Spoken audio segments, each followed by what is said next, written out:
Ngayong alam niyo na pareho kung paano maglaro ng dama, subukan niyo naman maglaro. Sige po, Kuya James.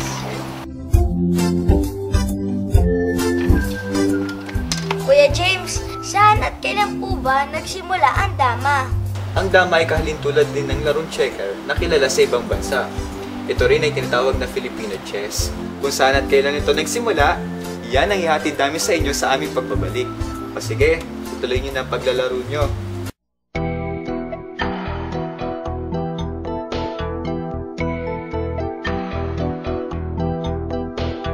Ilang taon nakipamayan ang mga anak ni Israel sa lupain ng Ehipto. Letter A, 400 taon. Letter B, 420 taon. Letter C, 430 taon. Abangan natin mamaya ang kasagutan sa pagbabalik ng KNC Show. Tutok lang!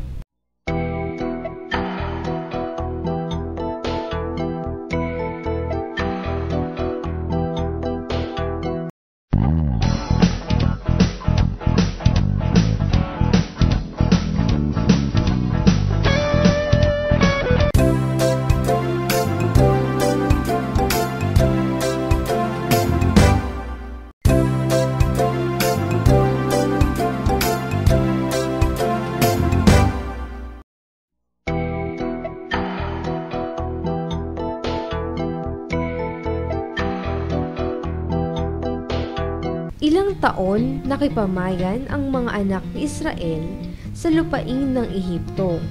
Letter A, 400 taon. Letter B, 420 taon. Letter C, 430 taon. At ang tamang kasagutan ay letter C, 430 taon. At ito ay mababasa natin sa Exodo Kapitulo 12 at 40. Ang pakikipamayan nga ng mga anak ni Israel na ipinakipamayan nila sa Ehipto ay 430 taon. O mga bata, ugaliing tumutok sa KNC Show para sa mas marami pang KNC Bible Trivia.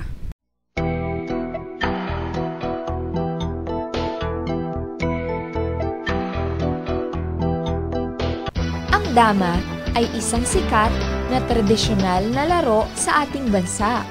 Ito ay nilalaro sa isang wooden board. Ang wooden board ng dama ay mayroong 10 parisukat at 14 na endpoints. Bawat bansa sa buong mundo ay may iba't ibang tawag sa larong dama. Sa North America, ito ay tinatawag na checkers. Samantalang sa ating bansa at sa Armenia, ito ay kilala sa tawag na dama. 1400 BC nang ito ay umpisahang laruin ng mga taga-Ehipto na noon ay tinatawag nilang alkerke. Noong 12th century, ito naman ay nakilala sa tawag na purses, kung saan pinagsama ang rules ng alkerke at chess. Pagsapit naman ng 16th century, mula sa pagiging purses, ito ay tinawag na dames at naging popular sa malaking bahagi ng bansang Pransya. Mula sa bansang Pransya, ito ay dinala sa Inglaterra at Amerika, kung saan nakilala ito sa tawag na drafts. Sa kasalukuyang panahon, iba't iba man ang katawagan sa larong dama. Ito ay kilalang-kilalang libangan upang mapatalas ang ating kaisipan.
Talo ko na, Anton. Sige, isang round pa tayo. Pero ngayon sa round na to, kailangan ako naman na manalo. Talagang ganyan, Anton. Nakakawili talaga ang paglalaro ng dama. Tama rin yun na sa tuwing natatalo ka, gawin mo itong daan para mas lalo mo pagbutihan sa susunod. Ang sabi nga sa Biblia, sa Kawikaan 24:16, sapagkat ang matuwid ay nabubuwal na makapito at bumabangon uli, ngunit ang masama ay nabubuwal sa kasakunaan. Kung dumarating man sa pagkakataon na natatalo tayo, hindi tayo dapat mawalan ng pag-asa dahil ang pagkatalo ay bahagi ng sports. Pero maaari naman sa susunod na pagkakataon, ikaw naman ang manalo. Kuya James, enjoy po talaga maglaro ng dama. Wala pang gastos. Tama, dahil habang bata pa kayo, dapat marunong na kayo magtipid. Hindi basta maibigan mo lang, bibilin mo na, lalo na kung hindi mo naman kailangan. Naalala ko po yung nakasulat po sa Biblia. Nung magpakain po yung Panginoong Jesucristo at pinapulot niya po ang mga lumabis. Tama, at nakasulat ito sa Mateo 15:37. At nagsikain silang lahat at nangabusog. At pinulot nila ang lumabis sa mga pinagputol-putol na 7 bakul na puno. Ang pagiging matipid ay ugali ng ating Panginoong Jesucristo. Kaya dapat gayahin nating mga bata. Ang sabi nga sa unang Pedro 2:21, sapagkat sa ganitong bagay kayo'y tinawag, sapagkat si Kristo man ay nagbata dahil sa inyo, na kayo'y iniwanan ng halimbawa, upang kayo'y magsisunod sa mga hakbang niya. Tatandaan ko po yan, Kuya James. Salamat po sa Diyos. O sige, bago niyo ituloy ang inyong paglalaro, magpaalam na muna tayo sa ating mga kaibigan.